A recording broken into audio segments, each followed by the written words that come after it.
5 oras na naman kaming babiyahe ni German papunta ng Butuan City. Ayan. Magbus lang daw kami dahil nagkukuripot na naman si German. Joke lang po. Hindi naman talaga kami nagmamadali dahil mahaba pa naman ang oras. At sadyang saglit lang talaga ang aming sadya doon sa Butuan City. Dahil magpaparenew lang si German ng kanyang visa.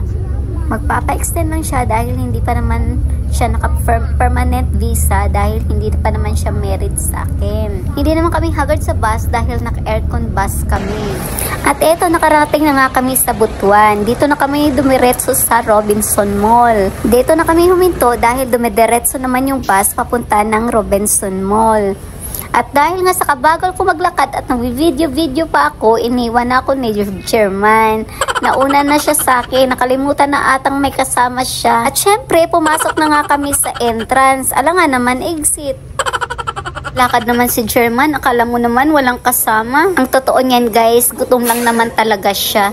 Alas 12 ba naman kami dumating dito? Sakto, alas 12 kami nakarating dito ng Robinson Mall. Sa entrance pa lang, kitang-kita na agad ni German yung restaurant na pupuntahan niya. At etong Big Bites or Big Beast restaurant nga ang napili niya.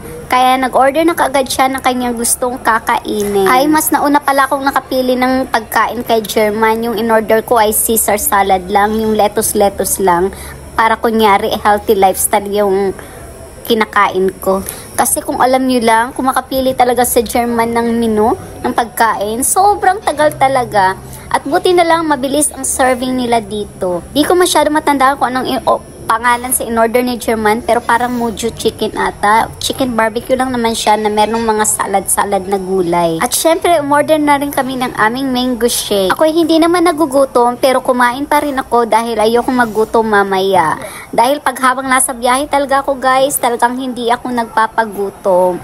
Dahil mayat maya ako kumakain. Pagkatapos nga namin kumain, nag-withdraw agad si German dahil naubusan na kami ng bala. Pera pala.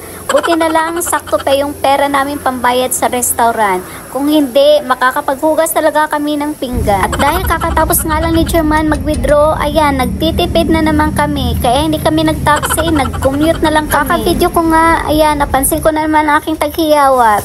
Nakarating na nga kami sa aming talagang sadya, ang immigration office para makapag-renew ng kanyang visa sa German. Pagkadating nga namin, ang daming mga foreigners. Power Ranger, go, go, go! At dahil sa sobrang liit nga lang na kanilang office, pinag-antayin na sila sa labas. At yung iba ay nag-fill up na lang din sa labas. Kawawa naman sila. Tayo ay marites, pinagtatanong ko ang iba kung taga saan sila. Merong taga England, merong taga India, at merong taga Bangladesh. At syempre, nagbaon ako ng maraming tissue dahil alam kong duduguin naman ang aking ilong. At syempre, hindi naman nagpapahuli si German, nakikipagdaldala na rin sa kanyang kapwa Europa. At ayaw naman ni German madisturbo yung kanyang pakikipagdaldalan, kaya inabot na niya sa akin ang pag-fill up ng kanyang mga information. Tinatamad talaga si German, yun lang talaga ang totoo. At dahil nga maraming AFAM na nagpaparenew ng kanilang visa, ako'y nag-aantay na lang sa labas. At eto na nga, lumabas na si German dahil tapos na siyang nakapag-renew. 2 months extension yung nakuha niya. Wala ngang biyahe ngayon ng barko papunta ng Nasipi to Cebu, kaya nakapag-check-in na lang kami sa hotel. After kasi mag-renew ni German ng visa, ipupunta kami ng Cebu. Yun lang po. Thanks for watching!